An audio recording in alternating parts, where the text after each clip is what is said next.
It's the 1st of February, a new month, and today is celebrated as Imbolc for some, St. Bridget's Day for others, and the eve of Groundhog Day too. I'm glad to be here this morning.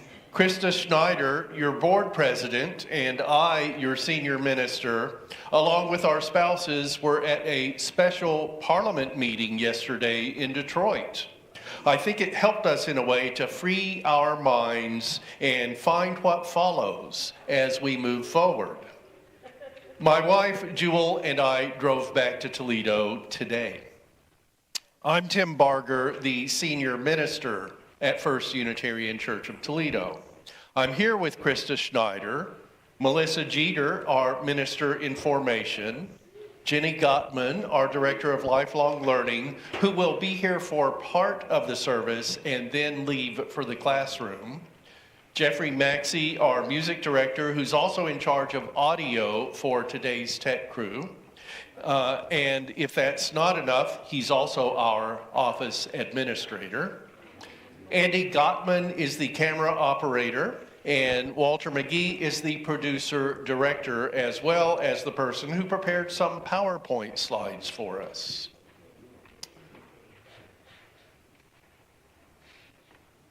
Let's see, where did I go? I have just lost my place. We scheduled this special service for last week when we were to meet online only. But the extent of the weather, my app said we got 8.65 inches of snow along with sub-zero temperature, meant even the 6 of us who were to come to church to present the online service couldn't be sure we'd get here safely. So we bring you that service today. With what's been going on in our nation, especially with federal agents killing protesters in Minnesota during what is said to be immigration enforcement, but seems more like an unconstitutional siege against dissent, in my opinion. Amen. This service that gives examples of our religion's work in social justice and living our values seems important to have at this time instead of our regular Sunday format. This special service was put together by Reverend Dr. Everett Howe, a community minister who is the Unitarian Universalist Association's worship web assistant and Sing Out Love hymnal administrator, and was distributed on worship web by Reverend Erica Hewitt, the Unitarian Universalist Association's Minister of Worship Arts. We've adapted it slightly. We do want to let you know that today's service has words about enslavement, violence, and reproductive justice. This service is timely. While the activities of ICE and people's resistance to ICE's tactics that some seemingly accurately say are unconstitutional are in progress and making news that show behavior more warlike than for peace. On Friday a week ago, clergy members from around the country, including Unitarian Universalist ministers, went to the Twin Cities at a time of hazardous and very cold winter conditions to have a holy presence as resistance to federal government actions. This service was prepared for those of us to be able to side with them in a way while siding with love. Know that we at First Unitarian Church of Toledo welcome everyone, but that does not mean we will water down the way we practice our liberal religion. To help you for today's gathering, we have put in the order of service all the unison responses for readings and the lyrics for what we'll sing. We hope this time serves your spirit.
please join me in a responsive invocation.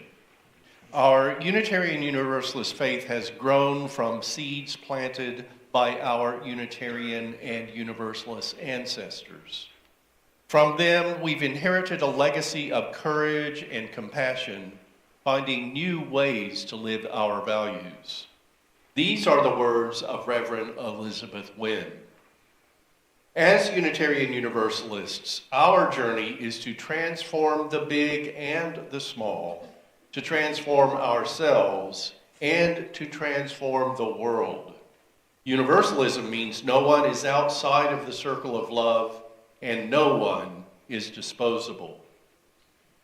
No one is outside the circle of love, and no one is disposable. We stubbornly seek out the spark of the divine in each other, no matter what interdependence means, no matter what interdependence means, none of us is truly free until we are all free. And our thriving is bound up in the earth's thriving. None of us is truly free until we are all free. We struggle for liberation from the violence of white supremacy, sexism, ableism, classism, and homophobia. Our covenants mean we make promises to our communities to honor love and justice above all else. Promises to honor and love justice above all else. The disruption of the Twin Cities by the massive presence of Immigration and Customs Enforcement, ICE, and the U.S. Border Patrol is of concern to us all. Because I have connections there, my worry is strong. I was not able to go to Minnesota a week ago to be with clergy of so many faiths participating in monitoring the activities. So I hope today's service raises awareness in our congregation and community. Today, I think of Minneapolis, St. Paul, and their suburbs. I lived in Minneapolis briefly when I was the ministerial intern at First Unitarian Society of Minneapolis from fall 2008 through spring 2009. And I have 3 generations of family in the Twin Cities area. The last time I was in Minnesota was a decade ago. Since then, Minneapolis has made national news because of social justice-related tragedies, particularly George Floyd being murdered by police, 2020. Now Minneapolis is known for George Floyd and Philando Castile and Renee Good and Alex Pretty, and other people who lost their lives by acts of people sworn to enforce the law.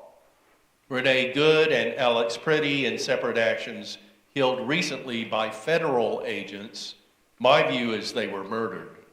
And there's been too much pushing of a propaganda narrative by people working for the U.S. president when our eyes see a different story.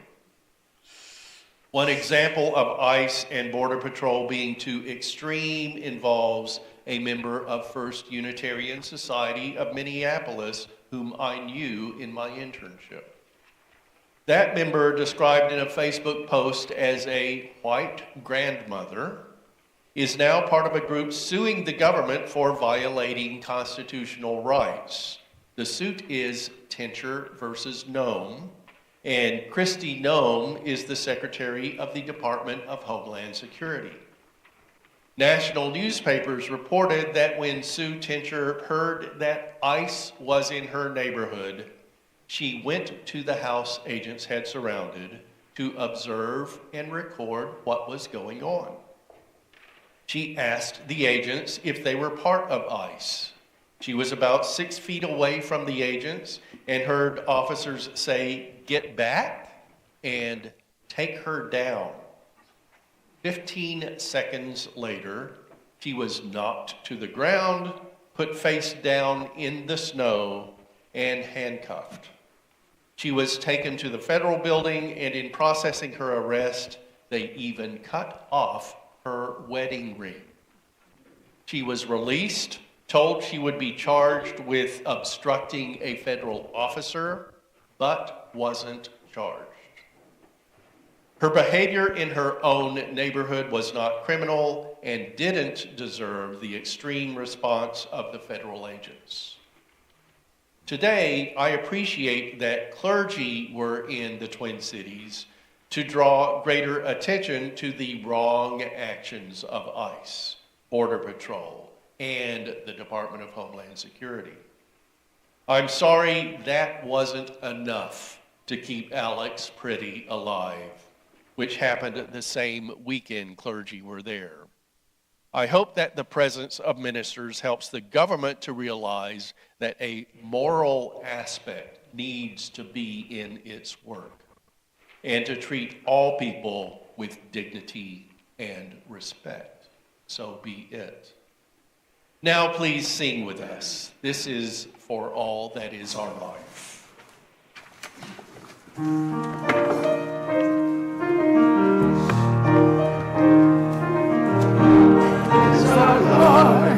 Sing our thanks and praise for all life is a gift which we are called to use to build the common good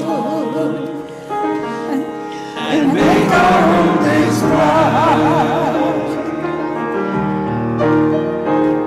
For needs which others serve, for services we give, for work and its reward, for hours of rest and love, we come with praise and thanks for all that is our life.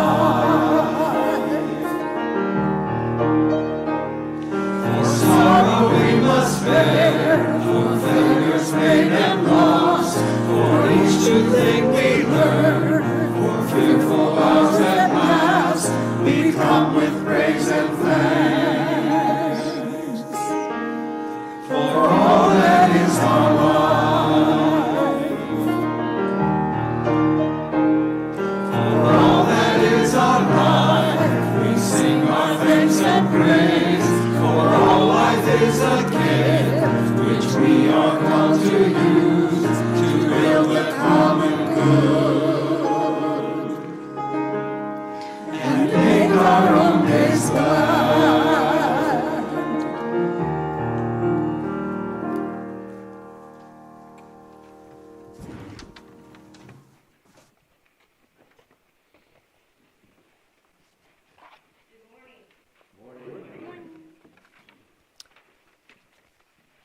The first story today is called The Sharps.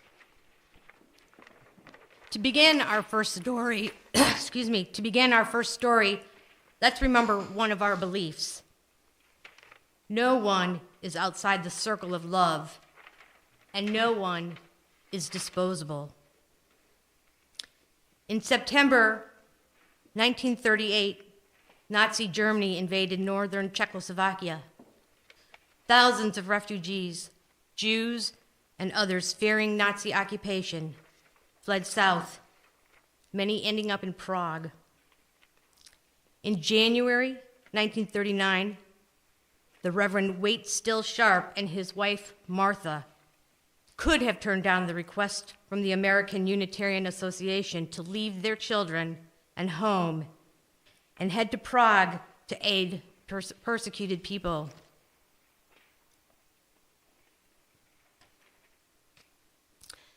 An isolationist America was not yet at war and reluctant to open its doors to refugees. 17 others had declined the mission. The Sharps said yes. Just weeks after their arrival in Czechoslovakia, the couple watched Hitler's troops march into Prague. They were shadowed by Gestapo agents.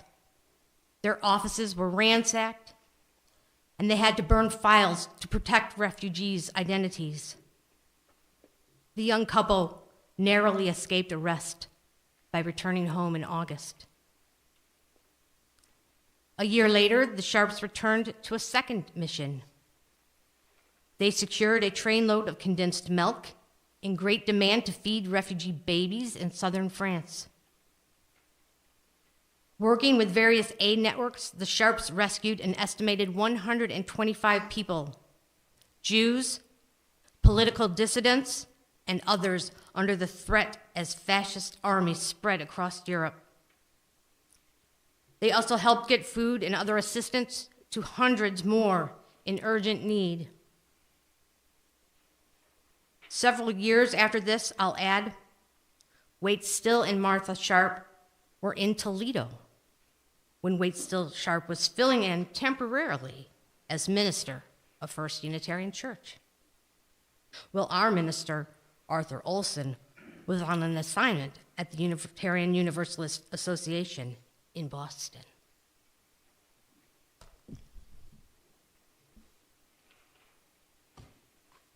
We begin our second story by remembering another one of our beliefs.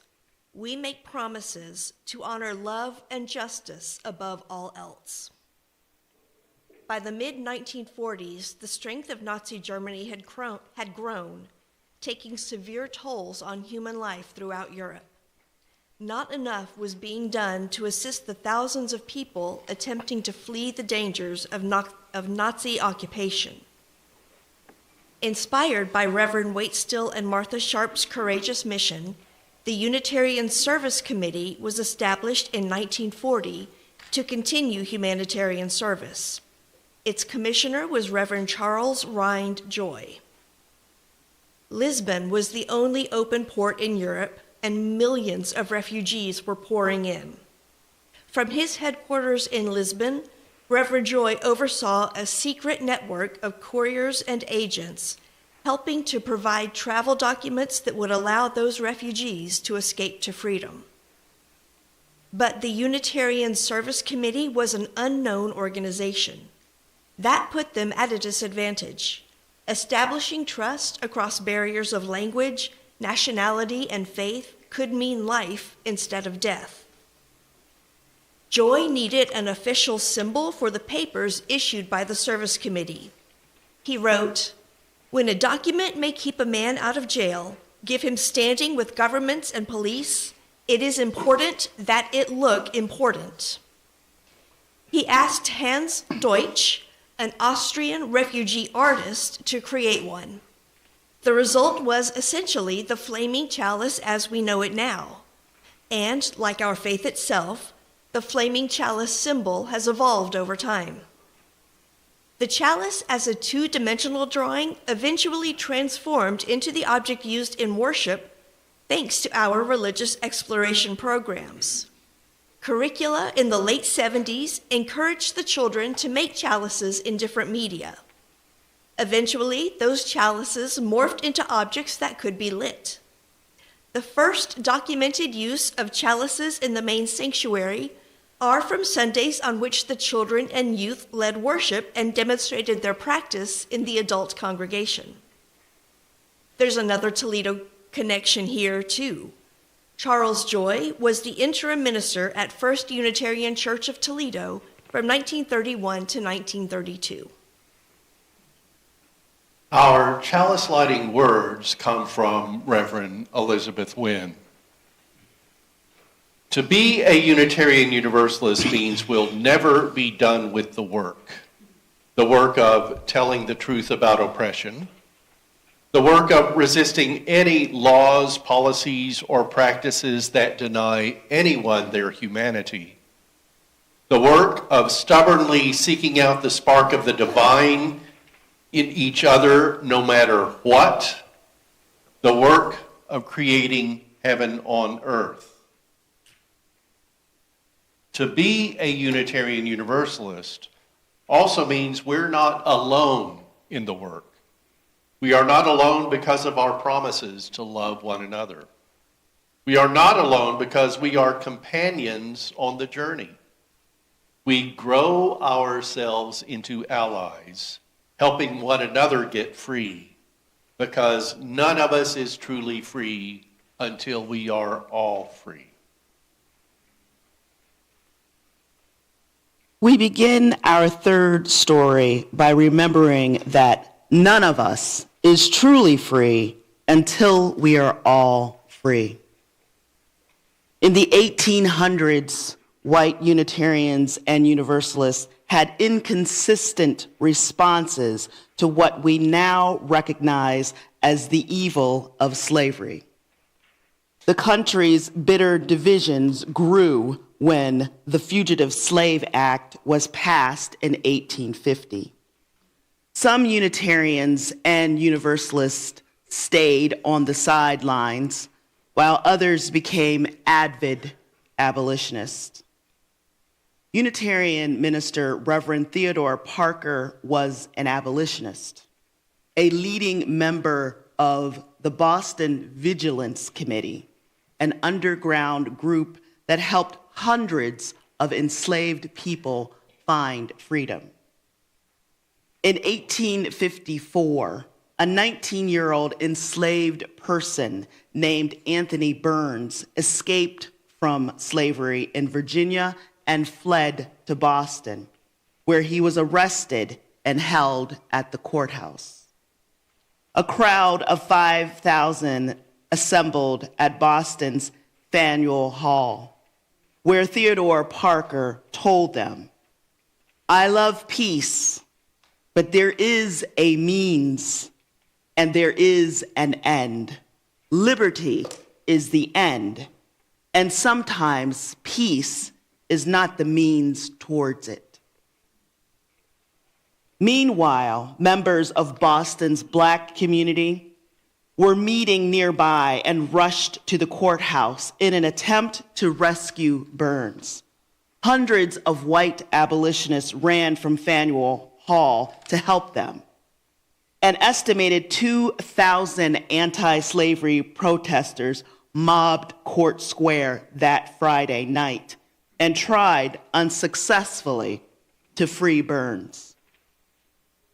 The United States was built on a legacy of slavery, racism, and oppression that continues to take new, ever-changing forms. Amen. Today, 172 years after the Boston slave riot, Unitarian Universalists bear witness to the systemic devaluing of Black lives. We commit ourselves to dismantling systems of white supremacy, which is an institutionalized cultural pattern reaching far beyond any single incident or person.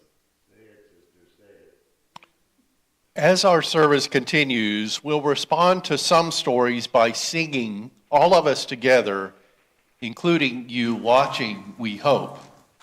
And each time we'll change the pronouns in "there is a love" to remind us of how our love is directed within, among, and beyond ourselves.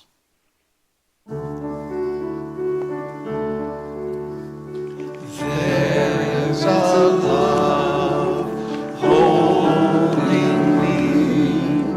There is a love holding all that I love. There is a love holding all. I rest in this love.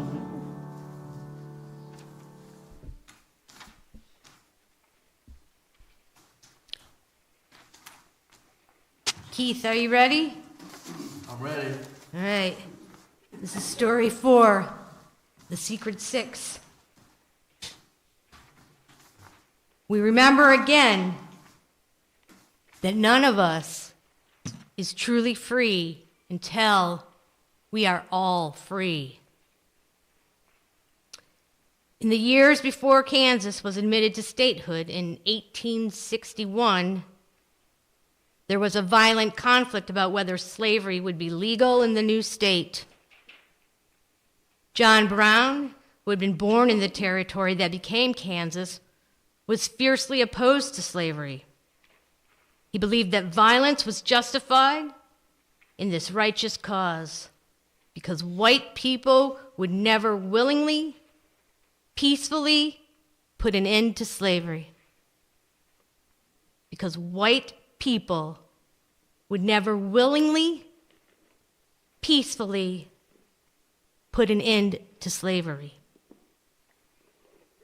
In 1857, and again in 1859, John Brown came to Boston to seek financial support from local abolitionists. His strongest and richest supporters came to be known as the Secret Six. 5 of them were Unitarians. All right.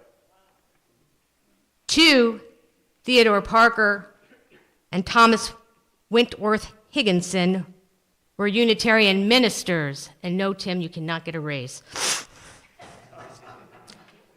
The Secret Six helped fund and supply John Brown's 1859 raid on the Federal Armory at Harper's Ferry. In the words of Reverend Carl Gregg, we can today see the ways in which the Secret Six were naive in supporting John Brown's raid at Harper's Ferry. At the same time, the Secret Six did risk their comfort and privilege to support Brown's armed insurrection because they had come to believe that nonviolent legislative means of ending slavery had no chance of succeeding. The historical consensus is that Brown's raid, even though it failed, did catalyze the movement towards civil war. Dismantling oppression is not easy. The systems of white supremacy, sexism, ableism, classism, and homophobia don't want to be changed. They're powerful. They fight back when we attempt to find another, better way. How far would you go to set other people free? It's your question to answer. Our Unitarian Universalist tradition will not provide the answer for you. Instead, Unitarian Universalism asks us to engage our free and responsible search for truth, for meaning, and for justice as we hold the tension between the world as it is and as we wish it to be. I ain't no ways tired. This is the time when we ask for your offering.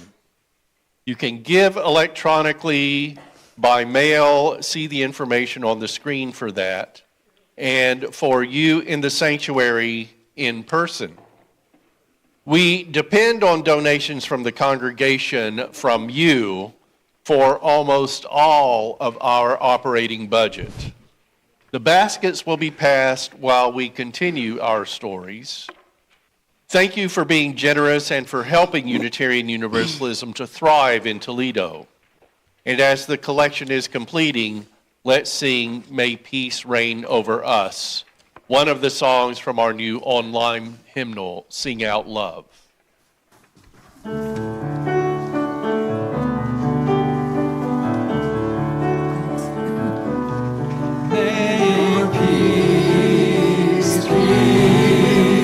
Reign over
Some of our stories of Unitarian and Universalist justice makers are about how injustice, the diminishment of a person's dignity, inherent worth, and autonomy impact our most personal choices.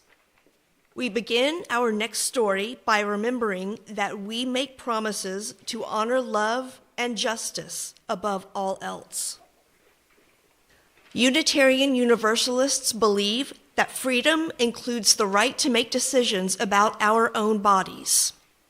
We believe that people who can get pregnant always have the right to make decisions about their own reproductive health. In 1879, the state of Connecticut banned the sale and use of birth control. Under this law, which stood for over 80 years, a woman in Connecticut could not legally purchase any form of birth control. In 1961, Estelle Griswold put Connecticut's ban on birth control to the test by opening a birth control clinic in New Haven. This simple act of disobedience resulted in the police shutting down the clinic and arresting Estelle Griswold. Deborah Weiner, a UU religious educator, recalls, "My mother was one of the founders of the Unitarian Society of New Haven. She, along with a bunch of activist Unitarian women, were leaders with Planned Parenthood of New Haven. During the time the clinic was closed, the board was determined to continue dispensing birth control. They set up in our basement with the windows cardboarded up, typewriters set up, boxes of diaphragm and gel and birth control pills everywhere. I was warned not to tell anyone what was going on. I was told that it could result in my mom getting arrested. So I kept quiet and the operation continued. When the Griswold v. Connecticut ruling came down from the Supreme Court in 1965, there was a huge celebration in New Haven. My mother and her friends, who were almost all UUs, were heroes because they carried on even when the police tried to stop birth control from being available. Our bodies are sacred. No matter how many bodies bear scars from misogyny encoded into law, from violence, from lack of access to medical care, women's bodies are sacred, and so are the choices offered by reproductive freedom.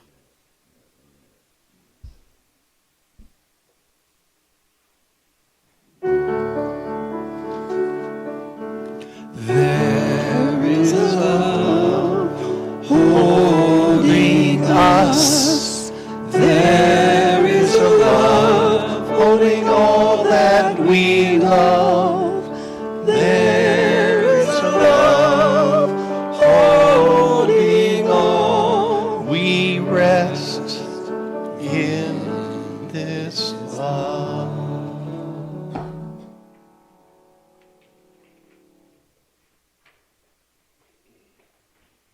Unitarian Universalists know that life comes with hard choices, and we believe that pregnant people can be trusted to make hard choices, including the decision to terminate a pregnancy. Even after the Griswold versus Connecticut ruling in 1965, it was difficult for women to get birth control in many areas of the country. It was illegal and often deadly to seek an abortion. In 1967, an unlikely group formed to help women obtain safe abortions. The Clergy Consultation Service, an underground network of rabbis and ministers, including UU ministers. The charge for aiding and abetting in a legal abortion was a $1,000 fine and up to a year in prison. But the Clergy Consultation Service operated out in the open, says one minister, sending the message that we were choosing to defy the law in order to adhere to a higher law. By 1973, roughly 1,400 clergy members across the country had helped hundreds of thousands of women access safe abortions. Having clergy take such risks helped to change social attitudes about abortion. And the case that became Roe versus Wade started in Texas with encouragement from Unitarian Universalists, especially the Women's Alliance of the First Unitarian Church of Dallas. Today, we affirm this commitment. In the words of Reverend Lisa Sargent, the movements for reproductive rights, for gay and lesbian rights, for civil rights, for immigrant rights, for human rights cannot be separated. Each of them is fundamentally about ensuring that every person has control over their own life. Will you again enter into the spirit of meditation as we all sing, "There is a Love"? There is a love holding you. There is a love holding all that you love. There is a love holding all. We rest in this love. Our seventh story shows us again that no one is outside of the circle of love and no one is disposable. In 1982, the Centers for Disease Control and Prevention created the term AIDS, acquired immune deficiency syndrome, to describe an infection that was killing people. As the AIDS epidemic grew to claim the lives of tens of thousands each year, it became clear that AIDS was moving with particular vengeance through the gay community. The response from both secular and religious voices was silence or outright condemnation. Many churches refused to hold funerals for gay men, and their own families would turn away from them. Unitarian Universalist ministers were among the few clergy who entered the pastoral breach, grieving with and tending to the dying. One of them, Reverend Kim Crawford Harvey, recalls, "I conducted the early memorial services with the clear insight that the first victims of a massive shipwreck were just washing ashore, though I couldn't possibly have imagined the magnitude of the loss. Time and again we stood facing the ocean and scattered the ashes of our dead into the wind." Harvey remembers sitting in silence with a dying parishioner.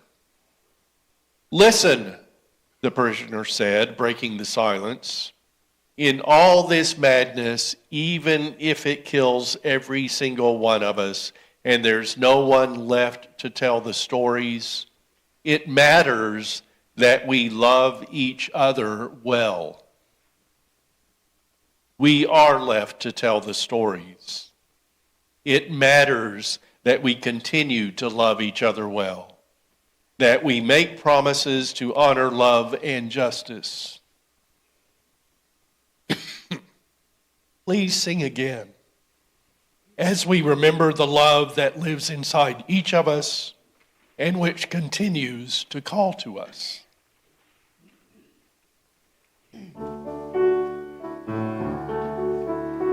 There is a love holding me.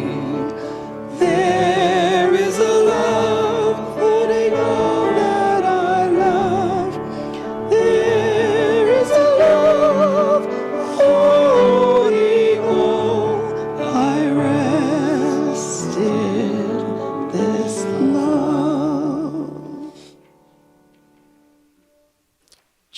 Nguyen. Much respect. I know you've been fighting these fights for justice for a long time. We all have.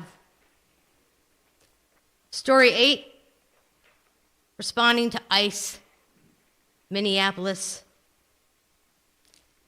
In our final story today, we recognize yet again that none of us is truly free until we are all free. None of us. On Sunday, March 7th, 1965, 2 weeks before I was born. I'm 61. We've been fighting this a long time. Some of the earlier dates were from the 1800s. But we're moving forward. I know it. I feel it. But on Sunday, March 7th, 1965, Alabama state troopers attacked 600 unarmed protesters as they walked across the Edmund Pettus Bridge outside Selma in an attack that became known as Bloody Sunday. The following day, Reverend Dr. Martin Luther King Jr. called on clergy from across the nation to come to Selma.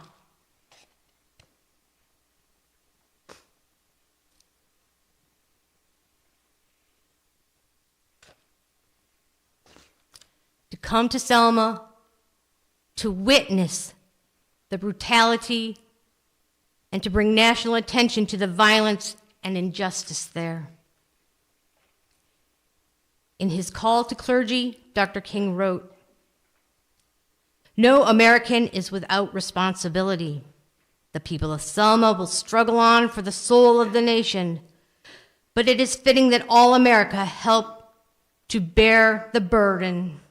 I call therefore on clergy of all faiths, representative of every part of the country, to join me for a minister's march. In this way, all America will testify to the fact that the struggle in Selma is for the survival of democracy everywhere in our land. The struggle for the survival of democracy continues today. The survival of our democracy throughout the world. It continues today.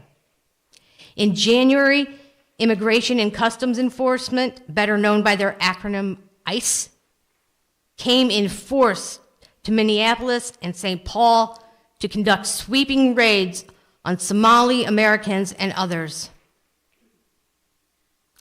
They have terrorized the Twin Cities. When faced with non-violent protesters and observers, they've responded with pepper spray, tear gas, and bullets. Renee Good, a beloved community member and mother, was murdered by ICE agents as she followed directions to leave an area where ICE was operating. In response to the escalating violence, faith leaders have once again been called to bear witness.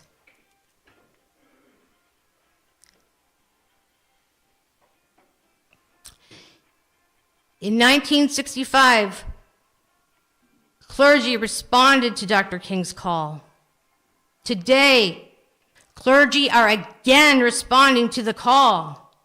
UU ministers and other religious leaders from across the country have gone to Minneapolis to bear witness to the ongoing injustice.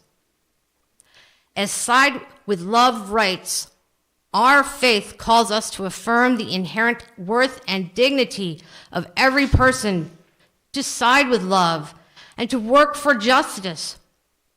We go to Minneapolis because when our neighbors are under siege, when mothers are dying from fear in their own homes, living our principles demands we show up.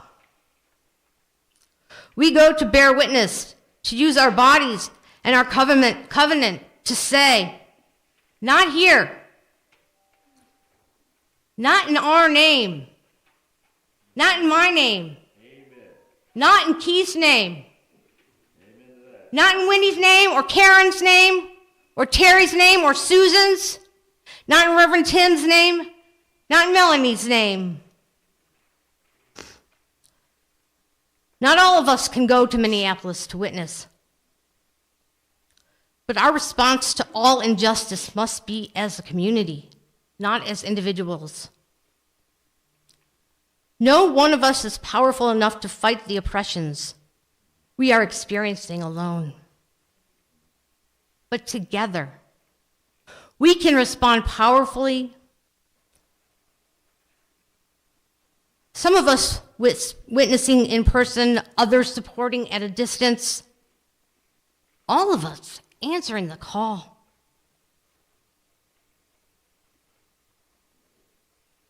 And since clergy went to Minneapolis, Alex Pretty was killed by police. And those are just two people of more than that number. There were also people who were not white who were killed by ICE around the nation, including people of color, both of African American and of Latin American descent. Now let's enter into meditation, contemplation, and prayer with 1 minute of silence, only hearing the sounds around us.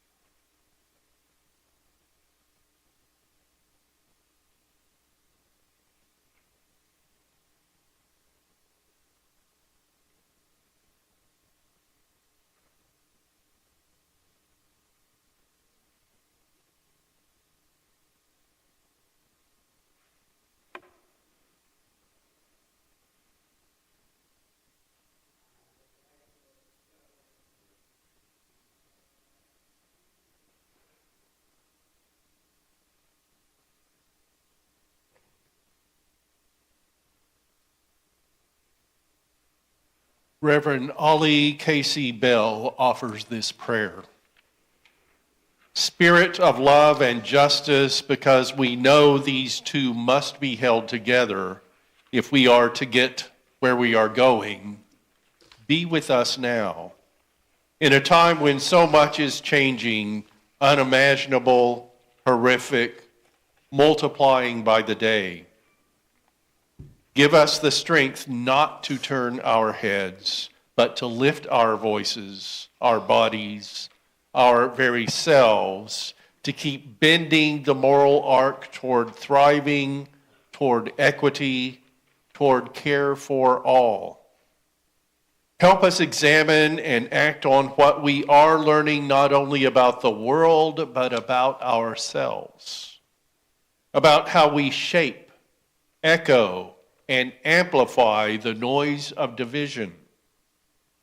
Turn our voices, turn our habits, turn our silence until what once divided us becomes a song of resistance.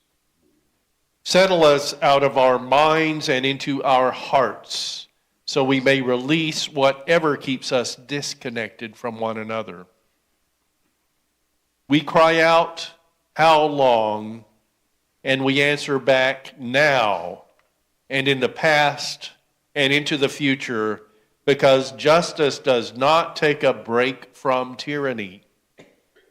Fascism cannot change the face of compassion. Equity will not surrender to the false comfort of the inequitable.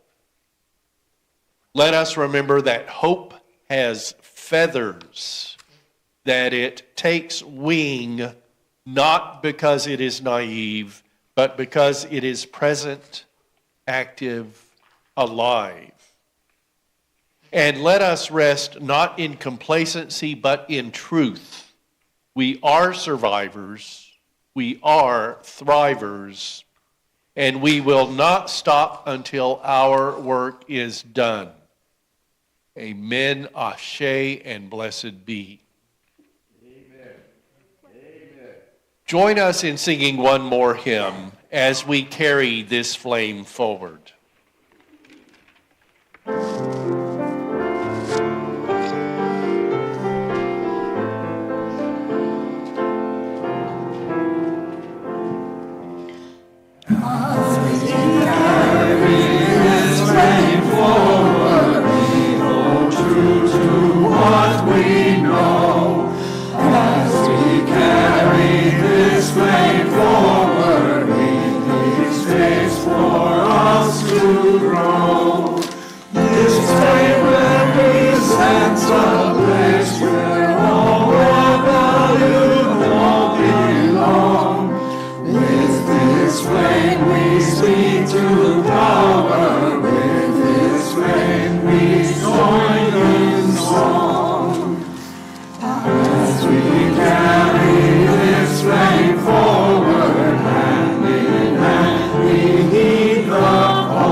How long?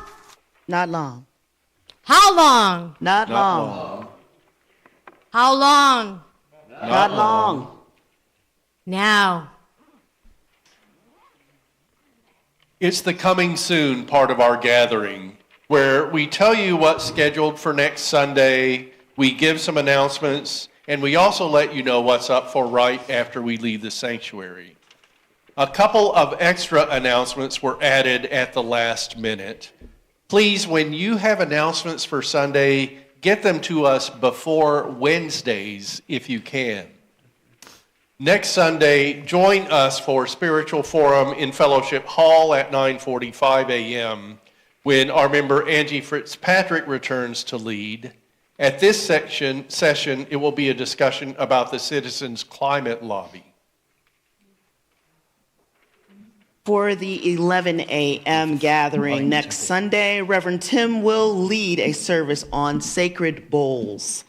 After such intensity in the news, which we felt needed to be addressed as well from our liberal religious centering in love, we're hoping that it's time for a breather with a lighter topic, which means Reverend Tim plans to preach about bowls on Super Bowl Sunday.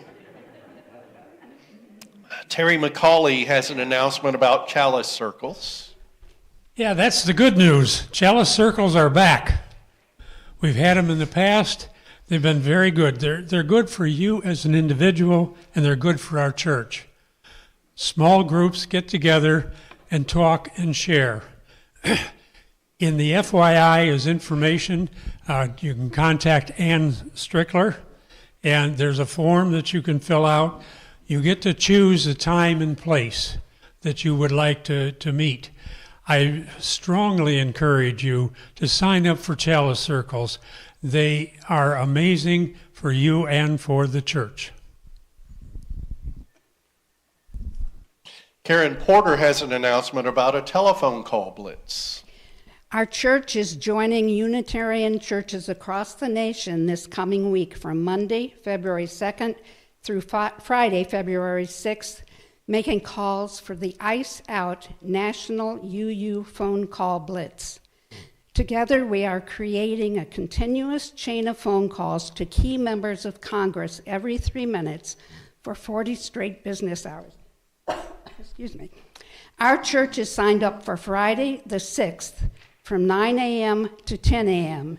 We need 20 volunteers from our church, each to sign up for 1 3-minute period to use the phone numbers and script provided to make a call or calls based on the information we receive.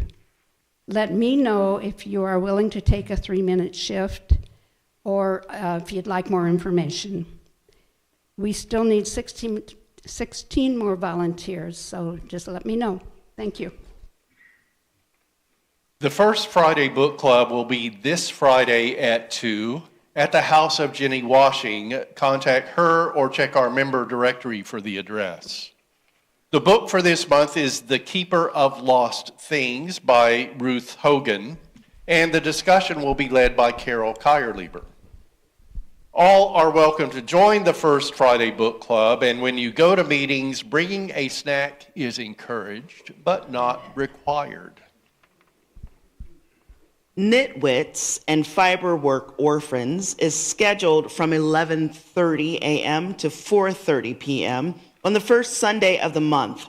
So come if you want to do your craft in the company with others. It's suggested that you bring your lunch and a beverage. The final coming soon entry is for me and all of us, really, up here and out there, to invite you to join us in Fellowship Hall after today's service for coffee, conversation, social time, and a potluck, along with a birthday celebration. John and Julia. So you might want to look for a few extra things down there, including cake. I know in each of these things we've asked you to bring a snack or food, and this is a potluck, so you see a theme here. But if you didn't bring food this time, it's okay. Don't worry about it. Don't sweat it. Just come and eat. There's plenty down there. I didn't even cook anything, so you're safe. Thank you, sister. You're welcome, brother. Anyway, I hope we'll see you down there, straight down the hall on the left. And with that, I'm going to hand it back over to Reverend Tim. Please join me in a responsive extinguishing of the chalice. These are again the words of Reverend Elizabeth Nguyen. Unitarian Universalism is for those who have seen the arc bend toward justice and those who doubt it will ever bend, but know we must organize as if our lives depend on it anyway. Some theologies say that only some people are saved. From those theologies flows a world where people are criminalized for their identities, for being Muslim, transgender, black, undocumented. Our theology says that we are all saved. On salvation is what we strive to build now for each other.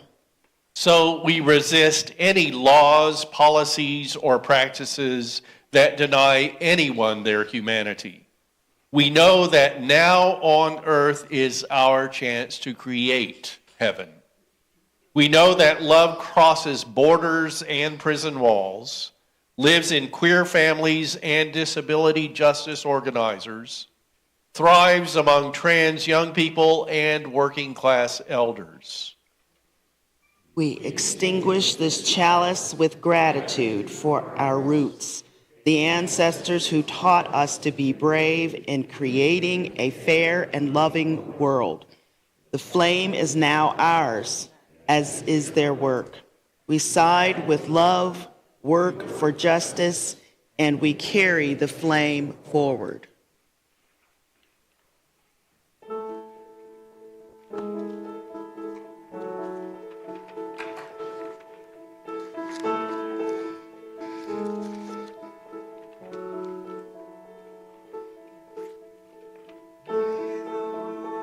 Rise to meet you. May the wind be ever at your back.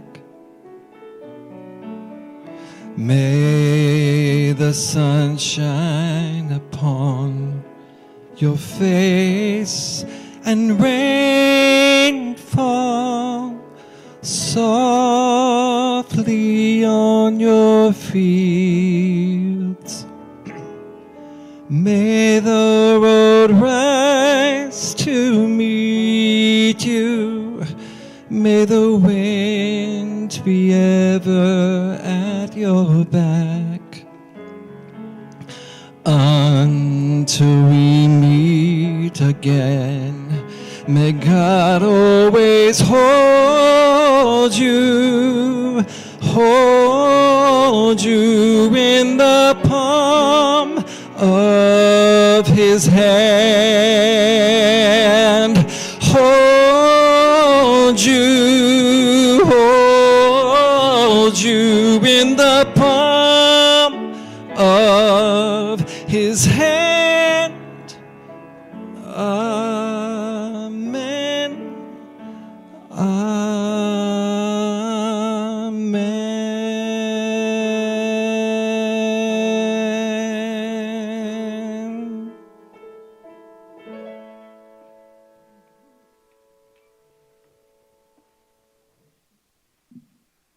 Service has ended.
Definitely hold on.